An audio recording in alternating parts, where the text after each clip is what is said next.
This episode of the Rental Income Podcast is sponsored by 1-800-GOT-JUNK. Save $10 off your next junk removal when you book online at rentalincomepodcast.com/junk.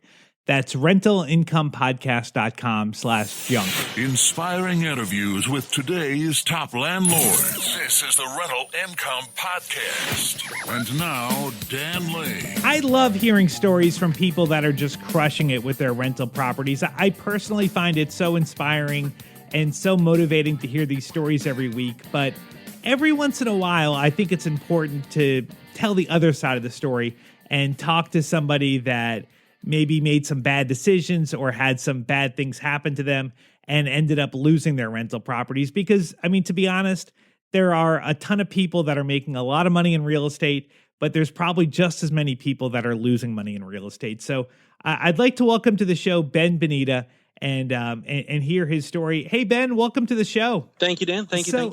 Yeah, so what I'd like to do is just kind of talk through how you built your portfolio and see if we can maybe figure out like maybe where you went wrong with things or Sure. if there's anything that people could avoid so that they don't end up going through what you've had to go through.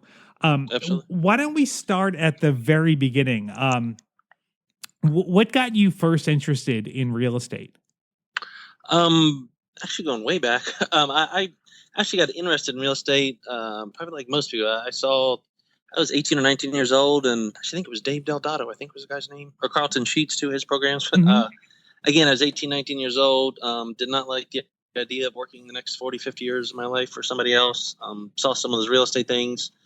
I promise I'm probably the least prejudiced person in the world, but I saw some of those people that, bought 2, 10, 20 houses on these commercials after they bought this course. I was like, hey, if they can do it, I can do it. They're no, smarter than me. So I originally back then bought 1 or 2 of those courses. I tried to take my real estate test, failed that a couple times, got discouraged, and then still had the dream, still had the bug. And then in 2003,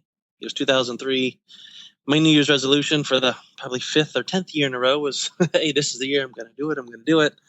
And I went and did I bought a pre-construction property out in Haymarket, Virginia, near where my parents live.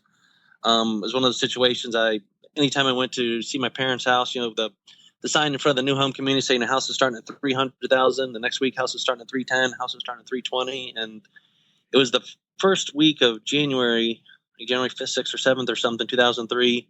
I went in, I said, hey, I'm going to do this. Whatever happens, happens. Wrote a contract, had to make a deposit on the property for $5,000 earnest deposit they took. Didn't have it. Went to the bank, did a cash advance on a credit card. Everybody says you shouldn't do that. Yeah. Only way I could get the cash, but again, I was just committed. I was like, hey, this is the year I'm going to do it. Yeah. I'm going to learn or I'm going to fail. And I got the cash advance on the credit card and immediately went out trying to find a lender who would finance me. I ended up going to, I counted 19 different lenders before I found somebody that would give me a loan. I was self-employed at the time. After I went through the first 4, 5, 6 lenders, I was panicking. I didn't have $5,000. Absolutely could not afford to lose that $5,000. So I literally wasn't big on the internet then, but literally every real estate magazine.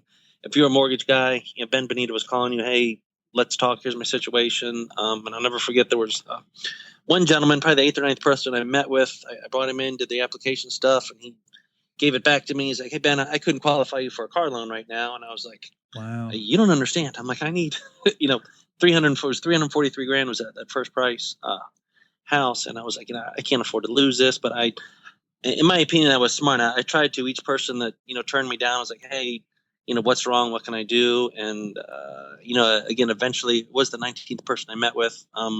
He told me about the stated income loans where I was making the money, but because I was self-employed, I was deducting everything. So my tax returns didn't show much, but once I found that first loan, we were off to the races. That's interesting that you had such a hard time because the rap back then was that if you could fog a mirror, you could get a loan. Yeah. But it sounds like that wasn't 100% true, that there was actually some underwriting standards. Now, what was your plan with that house? Were you going to just try to flip it, or were you planning on holding that to rent out? Yeah, my goal, ambitious or not, my goal was to put $400,000 in the bank. I wanted to have 200 grand to live off of. Definitely comfortably covering everything for 8 or 10 months of my life, without working, without my wife at the time, anybody working. And then the other $200,000, I figured I'd be able to go buy my first apartment. I'd be off to the races. So that my goal was to have 400 grand in the bank as soon as possible. And were you trying to make that 400 grand off that property? No, it was just the first one. Like I said, I wrote a contract in that in January. By August of that year, I think those properties, the same townhouse new, was starting at, I think, like 370 or 380. So, on paper, we were looking at $40,000. And, once Wow. I found the guy who would do the stated income loan, we talked, and eventually by the time we closed on the first one, we had 2 or 3 other ones under contract. And, again, but I think it's true about fog in the mirror, but there's not a lot of lenders that would do that. It was a matter of, lesson learned, finding the right one. Do the riskier loan. So you had 2 or 3 properties under contract before you actually sold that first one. And correct. Yeah, we did. I think we had 2 other ones under contract, 2 other pre-construction ones under contract before we closed. So when on that one, when that first property, when you actually closed on that, did you list it immediately and you were able to flip it? No, it was funny, and I again, lesson learned the hard way, and I would tell anybody who's listening, just my personal opinion, personal experience, don't go about this alone. I heard some of the gurus. I admittedly didn't like a lot of them. A lot of them want 5, 10, 20 grand to work with them. I was like, I'm doing fine here. The market's appreciating. I don't need to listen to you guys. That first one, and we had 6 or 7 pre-construction ones. We literally closed on them and put a tenant in there. But what the mistake we made, and it's kind of economics 101, our mortgage, say, was $3,000 or $4,000 a month. The tenants were only paying, $2,000 or $2,500. So we had a negative cash flow from day one. But because the market was appreciating, it was like, hey, let's sit on these things for 6 months. We'll sell them, and that's what we were doing for a while. You would make $30,000, $40,000, $50,000, put a little bit of money in the bank, toward what we're trying to save, and take the rest, buy the next investment property, or start doing rehabs and other stuff. And it was. It was just a fast-moving train. I think that is an important thing to point out. Like, one of the things we talk about this show all the time, one of the most important things when you're looking at a property is that you want to have cash flow. And I know This is a whole different environment today than we were in 2003, but I think that's important to point out that you had negative cash flow going into that deal. So if the market crashed and prices stopped appreciating, you were going to have to be coming up with that. And that's ultimately what happened, right? When the market crashed. Exactly. That's we got caught with our pants down. So tell me, how many rentals? So you were buying a lot of properties and you were flipping some of them, right? Correct. Yeah, we would, again, I know a bunch of regrets on what happened. On 3 separate times, we actually cashed checks for over $100,000 in it, from either pre-construction or doing flips. And wow, sure as I'm sitting here, my first job out of college, I was making $30,000 a year, and at the time when I got my first big check, I'm like, oh my God, I used to work with commute 50, 60 hours a week, hated my job, sitting in traffic. You have to make 30 grand a year. I'm like, if I only do 1 or 2 flips a year, I can do 1 flip and take the rest of the year off. So, again, it was great back then, but in 2003, 4, and the early part of 5, again, as long as you had somebody that would put the money up, things were appreciating, 2, 3, 4% a month. So at the time, it was almost impossible to lose money as long as you so get something to hold it for a while. You were literally buying a house or getting a house under contract at $300,000, and then you were selling it for over $400,000. Yeah, it happened. Yeah, on 3 different times. I know we got checks. Wow, it's a beautiful thing to get a check for 6 figures and payable to you. It's awesome. Yeah. Oh yeah, absolutely, awesome. Absolutely. And I can see. It makes sense to me looking back at it and trying to put myself in your shoes that you're getting these $100,000 checks and you're thinking, well, like we're maybe taking a $1,000 loss on this property, but who cares that this thing is going to keep appreciating. Exactly. Yeah. And that works until it doesn't work anymore. Yeah. So how many properties were you ultimately holding or renting out when things went bad? Yeah, I'm not saying I know it's certainly why I was like to think I was smart. I was smart enough to know, hey, this isn't going to happen forever. So it's just amazing to see the numbers. There were times that we were, literally putting 40, 50, 60, $70,000 a month in deposits into the bank account and writing checks for, 30, 40, 50 grand to cover mortgages. Wow. I don't recall off the top of my head how many were rentals, but I know, I'm going to fast forward too much time, but we ended up in bankruptcy in 06. I know we lost 11 properties, and I think 8 or 9 of those were rented at the time. There were, again, maybe 3 or 4 that we were mid rehab on, and it was just, we would plan on selling something for 400, fully renovated, and then because things were, the market was certainly slowing down, but it's like it just dropped. We kind of budgeted for a slow pullback, but things just dropped, and we plan on selling. It take 3 months to renovate something and sell it for 400, and while we're mid renovation, the house across the street's going for 380 and 370 and 360, and it's like, oh my God, what are we going to do with this one? And it was. So when the market shifted, it shifted quick, right? Like there was it was just a lot. Again, like I said, we kind of budgeted for. We were religiously, watch the numbers, say we need, $50 or $100 or $120,000 in the bank to cover, mortgages for 2 months or 3 months or 6 months, and again, we had that for a while, and then once we started eating into that and it was going quick, it was like panic time. It was just bad. So at the peak, when things were going awesome, and you were getting those $100,000 checks and making a bunch of other checks, how much did you make in your best year, if you don't mind me asking? That's just funny. I honestly couldn't tell you. Okay. I know my biggest regret from all of it is we never did anything, in my opinion, fun with the money. It was like, hey, we should have just gone all out and done a crazy trip or bought that dream car. We were very, very much watching the numbers saying, hey, we got a check for $100,000. Okay, well, we're going to put, $40,000 towards, the savings so we can buy our first apartment, and this money's for mortgages. Now we can buy another flip. And it was just a lot of shuffling money. You were taking money and then trying to make even more. Exactly. But putting the profit into it. Okay. Yeah, completely over leveraged. And then what happened then when the market crashed? All of a sudden, then you didn't have those big cash infusions, and exactly. Was it just you couldn't keep up with the mortgage payments? Yeah, that's exactly. We were. It seemed like we were constantly chasing things. We get a rehab done, price it for 400. The house across the street's now, but the house across the street's listed at 380. So we would drop our price. It was like we were constantly chasing things. And then at the time, I didn't know what a short sale was, or didn't know you could sell the house for less than what you owed. And it was like, oh my God, we paid 400 for this house. They're selling for less than 400. Well, maybe we can sell another house and cover the loss. And there was just a lot of panicking. And we were able to get down to 11 properties, but the first time we almost went to foreclosure, another investor friend of mine actually called me out of the blue and said, hey, Ben, I saw your house in the paper. And actually it was one of the first houses we bought.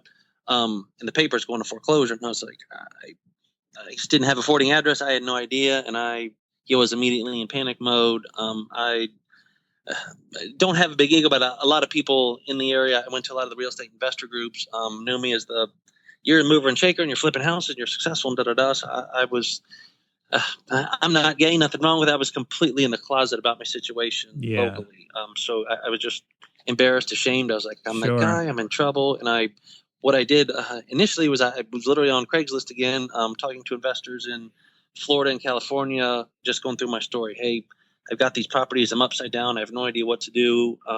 And just bad talking to them. Unfortunately, a lot of those guys were, we shouldn't have done this. You shouldn't have done that. I'm like, hey, dummy. Okay, right? What do I do now? Right, like, exactly. I should have had a mentor. I should have. But I'm like, right. You're trying to deal with the situation in front of you. So exactly. how did you get out of the properties? Did you end up walking away from them, or did you try to do short sales? Yeah, I tried short sales on a couple of them, and at the time, just in my opinion, it wasn't a lot of good information. I talked to a couple attorneys, nosed around. It was just a very new business, in my opinion. Ultimately ended up, that's a good story. One of my college roommates, his father runs a local networking group for, I remember what it's called now, for upper level, men and women CEOs that run companies. You've got, if I remember right, to be in this group, you have to have like at least 100 employees. You have to have at least, I think, $50 million a year or something in revenues. But they're people that have certainly been around the block. And his dad ran that group, and I knew he had a bunch of rental properties, and he and I went out to dinner and talked, and he's the one that first told me about bankruptcy. He's like, "Hey, Ben," he's like, "there's no shame in it." I was like, "God, I don't want to do that. It's got such a negative this, negative that." And but I guess I just needed to hear from somebody that I respected, that it was okay. And he told me, I'll never forget, he said, "Ben, I'd be lying to you if less than 20, 25 people in my group have not declared bankruptcy." He's like, bankruptcy is for people that have been around the block. It's a last ditch exit strategy. He kind of told me it was okay. And then there was another guy, I can't remember the guy, Don Scheffler, I think was the guy's name. But same thing. He was an investor around here he was probably 20, 30 years older than me. I told him about my situation, and I told him I was thinking about bankruptcy. I'll never forget it. He said, "Congratulations on doing it." And again, well, what? Congratulations. Yeah. Everybody else is like, "Oh my God, are you sure?" Right. Da, da, da. But he kind of helped me to think differently. It's what I'm all about. It's like, hey, you know what? You know why a lot of people don't buy their first house? Why a lot of people don't start that business or ask that girl out? They're scared to death. That something bad's going to happen. A lot of people are afraid to lose all their money. So you're going to find it's tough going through the bankruptcy, but once you get through it, you're going to find out they don't put you in jail. They're not going to give you cancer. It's an exit strategy that it hurts. It's painful, but you're going to learn a very valuable lesson. And it was a very valuable and painful lesson. I know at the peak on paper, we were worth about $2 million, and we're sitting about $2 million in equity. So I always joke, hey, you can buy a boot camp for, get a mentor for $2,000, $3,000, $4,000, $5,000, or you can burn through $2 million on paper like I did. And I'm like, wow, it's, and a painful lesson, but again, it's, and you burned through that $2 million just by trying to cover the short sale, the short amount on the properties, taking losses. And it was wow. tough. So did the bankruptcy ruin your life? Like was it a bad thing to go through, or was it not too bad? I would tell any of your listeners, it's not nearly as bad as you think. That there's a lot of bringing up Donald Trump. Everybody's heard of him. Walt Disney did it. Hershey with a Hershey chocolate. There's a lot of folks who have been very successful. Henry Ford did it. That went through the bankruptcy. And for me, it was an absolute lifesaver. We ended up getting rid of the 11 properties. We had about 120, 130 grand in credit card debt. Again, we're using credit cards for a while, obviously, to try and keep our heads afloat. But it sucked. It absolutely was tough. But I can tell you this: if you ever want to know who your friends are, who's going to be there for you, screw up big time or get in some financial trouble. There were a number of my friends that it looked like they were doing very well. Nice house, nice cars, nice jobs, and all that. I put my pride aside and said, "Hey, can I borrow $200 to keep the lights on?" Or they're about to repossess my car. I need to cover a car payment. And they weren't there for me. The people that I knew very well and expected to, be able to turn to in times of need. And there were some other folks that stepped up that I didn't know that well, and it was absolutely. I mean, when times get tough, you really see who your true friends are. Yeah, that's what I say. Everybody says if you ever need anything, call me. I'm here for you. Most of us never do that. Most of us never say, "Hey, I need to borrow some money," or "I need this," or "I need help with that." It's just it's a shame people are like that, but you'd be shocked when you ask for help that who's out there, who will help you, who will step up, and who won't. It was so. All right, so now you've been through this horrible experience. You've lost these houses. You've lost your $2 million. Now the story actually has a happy ending.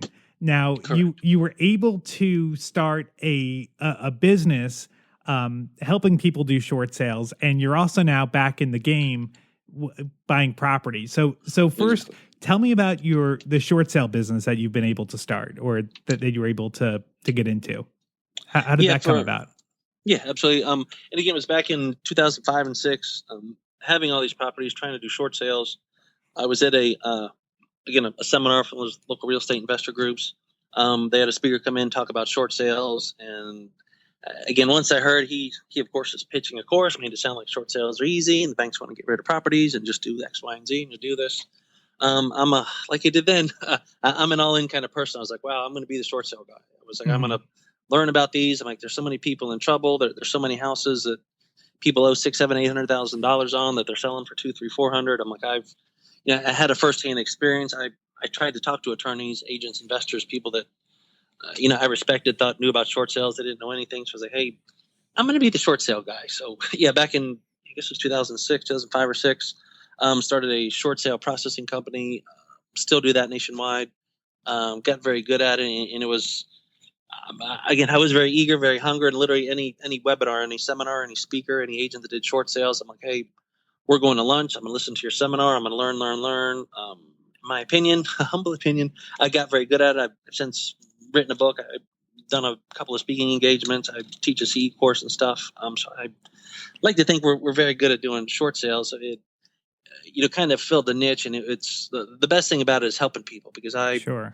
You've been having there. been there. Yeah, exactly. Yeah. And people can relate. A lot of times, again, when most of the people doing short sales are going through divorce. They've lost their job, that they're upside down.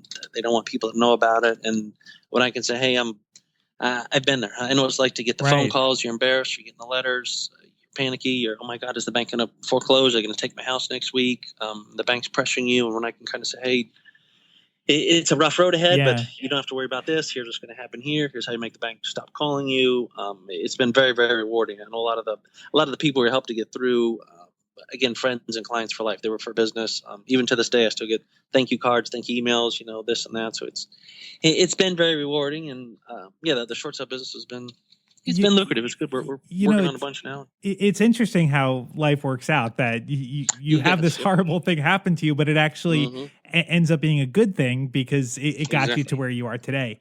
And now you're back in the game. So tell me about your latest deal. So you've got this bankruptcy on your credit. Still there. So it must be hard to get financing for the property. So how were you able to get a property with a bankruptcy on your credit? Yeah, it's funny. I've still, but more aggressively the last year or so, still have the dream of owning apartments. I still 100%. I hope all your listeners are too. Big believer in, hey, I'm more interested in apartment buildings. But yeah, buy a couple apartment buildings, cash flow. It's that residual income, that passive income that we all want. So I had looked at a handful of apartments over the last year or two. Most of them didn't pan out for a myriad of reasons. Mostly, anybody listening, a lot of sellers are not completely honest with their numbers and things. There's a lot of good courses, but yeah, if you're buyer beware if you're buying an apartment building. But I had one come to me, an agent. I told a bunch of the agents I know, hey, if you find an apartment building, you let me know. We'll check it out. But he brought a deal to me in Winchester, Virginia. It's a 16-unit apartment building. Same kind of thing. The guy at the time somebody else had it under contract before me. His contract fell through. We wrote a letter of intent on it while I guess they were working out their final details. We put a contract on it. And yeah, scary thing. I'm just Richard Branson said, if an opportunity falls in your lap, say yes and figure out the details later. And that's proud to say exactly what I did. This one, I said, kind of fell into my lap. I signed a contract, agreed to do it. Had no clue where it's going to get. We ended up paying $564,000 for it. I didn't have anywhere near that kind of money. But again, signed the contract, was buying time. I called, probably 20 or 30 different hard money lenders. Ended up finding a guy who, actually, call me if you need him. We ended up finding a hard money guy to finance $550,000 of the $564,000 acquisition fee. I brought in a financial partner to cover the $14,000, ended up being about $20,000 difference with closing costs and stuff. But a hard money guy put up the $550,000. I brought in a partner, gave him a piece of the equity to pay the difference in acquisition costs, and actually walked away from the closing table with a check for $5,600. I got a 1% acquisition fee out of it. So yeah, you didn't have to. I got paid to buy an apartment building. You didn't have to put any money into the deal at all. No, Yeah, I had to put up a $5,000, like before, $5,000 earnest deposit, which I had, but I got that back at closing, and then on top of that, I got a finder's fee, a 1% finder's fee. Wow. So it's the dream deal. I'm like, it cash flows. There's upside. Actually, got paid to buy an apartment building. I wouldn't believe it. It didn't happen to me, but it's possible, guys. It's you're able to cash flow with hard money. I imagine you're probably paying 10, 12%, something like that. Yeah, he's charging 13%, but even with that, it's cash flowing as is. We're doing some renovations where we finance him out, and once we refinance him, we'll be making about $4,000 a month in positive cash flow and easily sitting on probably $400,000 or $500,000 in equity. Man, that is a great deal. So you are back at it. I love it. I love it. I'm happy. Couldn't be happier. 4,000, and that's after all the operating expenses. You're projecting to profit $4,000 a month. Incredible. Even after everything, management there. everything. Ironically enough, we closed on it on Friday the 13th, so don't think that's not necessarily a bad day. It's a good luck I day hope for that's me. not a bad sign. That's Right, great. yeah, exactly. So far, so good. Yeah, I couldn't be happier, man. It's been Well, great. And Ben, I think this was exactly a great story. I mean, I think that you've been through a lot, building your portfolio from nothing to up to, what'd you say you had at the peak, 11 houses? Oh, we actually had 28. 28, okay. 28 going. We lost 11 in bankruptcy. 28, and then losing everything, and then now you're back at it with the short sale company and with the with this apartment building. If someone wants to learn more about your short sale company or reach out to you, what's the best way for someone to learn more about you or to contact you? I mean, my direct email address just Benita, be like boy, BBenita, bbenita123 @gmail.com. You can reach me. I'll be glad to answer any questions, or I've learned a lot. If I can help anybody here with cash flow, apartment, short sale questions, it's one of the things I love about the business. Everybody just seems to be very, very helpful to each other. And yeah, if I can help you, or if you have questions, or any listeners do, I'm glad to help move forward. And tell me about your book. You mentioned that you wrote a book about short sales. Yeah, when I got started in short sales, one of my pet peeves, like when you would call the banks, a lot of them would say there's a lot of scam artists this, scam artist that, and I started reading, how do I make sure nobody thinks I'm a scam artist, and somebody suggested to write a book, and I wrote a book. It's for sale on Amazon. It's called Learning to Swim in the Short Sale Ocean. I sold a bunch of copies, but yeah, it's a good book. There's a ton of really, really good stuff in there that a lot of negotiation tips and tricks. There's some contacts. My opinion, it's a great book. I know most people buy it, never read it, but there's a lot of good stuff in there if you have questions, if you're doing short sales. If anyone wants to check that out, I'll go ahead and put a link to it on our book resource page at rental. It's on Amazon, so yeah. Okay, yeah, we'll link to it at rentalincompodcast.com/books. You can you can get a direct link to the Amazon page, and then also you can see all the other books that have been recommended on the show too. Well, Ben, thank you so much for coming on the show. I really appreciate it. Yeah, thank you. So I wish I would tell all your listeners, yeah, go for it. Don't quit. I'm about 10 years behind schedule personally, but never quit, never give up, and yeah, it can happen. Yeah, I mean that's. You got questions? Let me know. I think that is really, really the biggest takeaway is don't quit, don't give up. I mean, because exactly. you are really proof that the worst thing in the world can happen to you, and you can overcome it. So exactly. So thanks a lot, and thank you for listening. This has been the Rental Income Podcast.